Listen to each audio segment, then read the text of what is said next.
एक बार, तो जीवन में एक बार गंगा सागर के दर्शन अवश्य कर कर आने चाहिए। आगे कथा आती है, जिस कथा के दौरान भैया खूब बारिश हो गई थी, तो कथा प्रसंग वहीं पर छूट गया था। अब प्रसंग का छूटना भी था, क्योंकि भैया भोलेनाथ की शादी का प्रसंग आया था। अब भोले बाबा की शादी हो तो भूत प्रेत बैताली तो सब आते ही आते हैं, तो थोड़ा बहुत उत्पात तो मचाते ही हैं। इसलिए कोई बात नहीं, जो उत्पात था वो कल हो गया। तो बड़े आनंद से अब कथा को हम सब लोग आगे श्रवण करेंगे। तो आकुति, देवहूति और प्रसूति जो सबसे छोटी कन्या है श्री मनु जी महाराज की, इन प्रसूति जी की 16 कन्याएं हुई और 16 कन्याओं में से 13 कन्याओं का विवाह हुआ धर्म के साथ, एक कन्या का विवाह हुआ पितरों के साथ और एक कन्या का विवाह हुआ अग्नि के साथ, जो हमने कल आपको बताया। और जो सबसे छोटी कन्या थी जिसका नाम था सती, इनका विवाह किससे हुआ था? भगवान भोलेनाथ के साथ। तो दक्ष प्रजापति की और भगवान भोलेनाथ की कभी बनती नहीं थी। एक सभा में दोनों ने एक दूसरे को श्राप तक दे दिया। भगवान भोलेनाथ शांत थे और जितने उनके गण थे उन्होंने श्राप दे दिया कि तू हमारे भोले बाबा को गाली देता है, जा, जिस मुख से तू गाली दे रहा है तेरा ये मुख ही नहीं रहेगा। भोले बाबा के नेत्र खुले, भोले बाबा ने कुछ नहीं कहा, उठकर वहां से कैलाश में चले गए।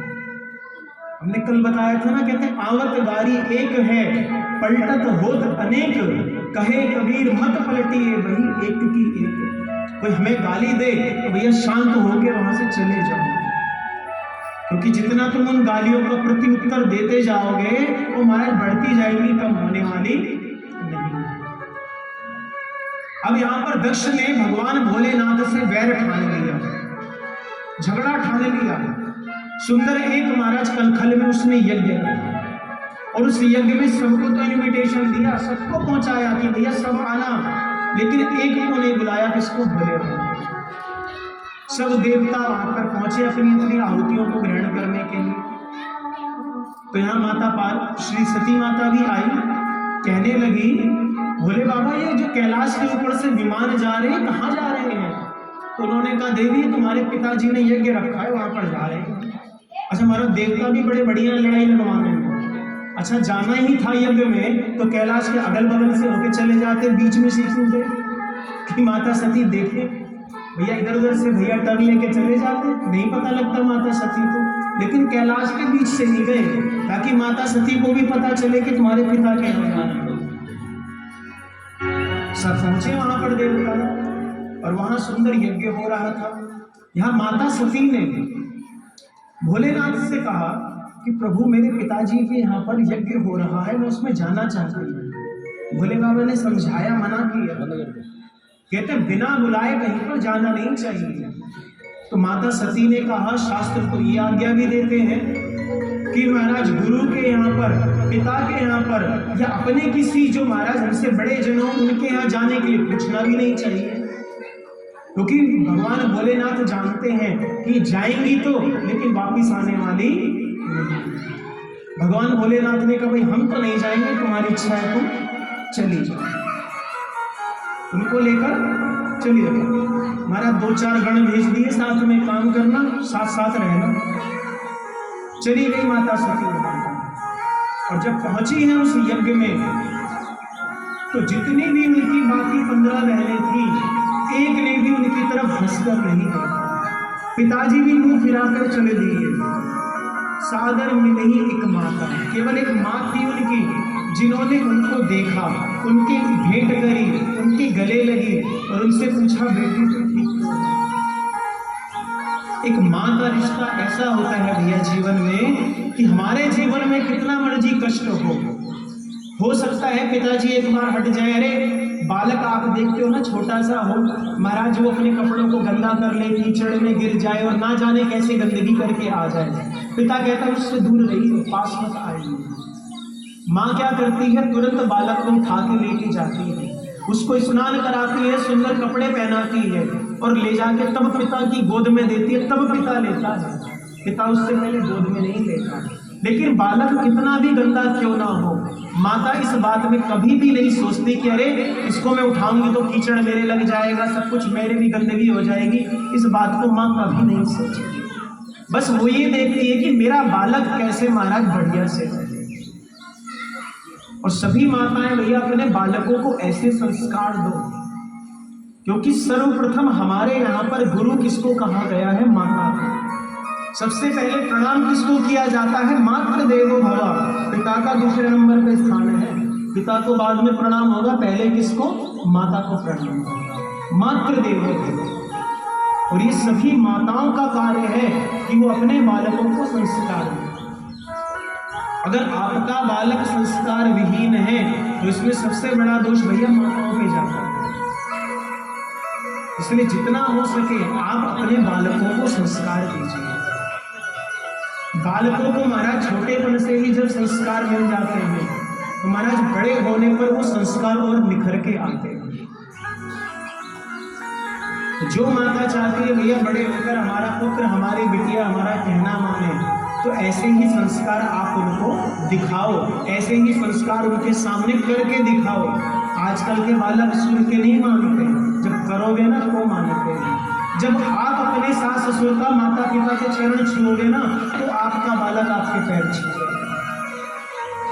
हमने तो करना नहीं, लेकिन हम चाहते हैं बच्चे ऐसा करें।